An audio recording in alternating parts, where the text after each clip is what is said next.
రేపటి నుంచి ప్రసాదం వేళకొస్తే నేను ఒప్పుకోను. పూజ వేళకొచ్చి నాతో కూర్చుని పూజ చేయాలి, సరేనా?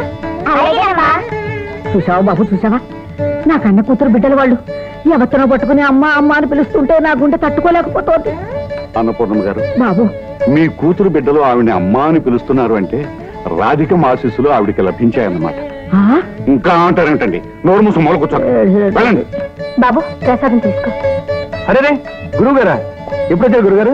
ఇప్పుడే వచ్చానయ్యా. వదినా, వీరు శివరామ గారని పెద్ద క్రిమినల్ అయ్యారు. మా అన్నయ్యకి ఫ్రెండ్, నాకు గురువు గారు. అన్నయ్య తీసుకొస్తాను. నమస్కారం అండి. నమస్కారం అమ్మా. అంకుల్కి నమస్తే చెప్పండి. నమస్తే uncle. Very good, very good. కూర్చోండి, కాఫీ తెస్తాను. అలాగే. మీరు వెళ్ళి చదువుకోండి. ఇదిగో బాబు, అది ప్రసాదం పెట్టి కాఫీలు టీలు అన్ని ఇచ్చి కాకపడుతుంది. దాని మాట నమ్మకం. మీ మాటలు మిమ్మల్ని కాకపట్టండి. అవును, బ్రహ్మనాయుడు ఒకసారి మీ చెప్పారు వచ్చిందన్నారు కదా, వెంటనే జోడు మార్పించుకోండి. అది కాదండి. అది కాదు ఇది కాదు అంటారు ఏమిటండి? ఏమిటండి? లక్షణంగా లక్ష్మీదేవి లాగా ఉంది.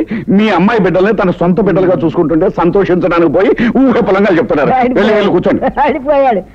ఏమీ పర్లేదు, మీరు వెళ్ళండి.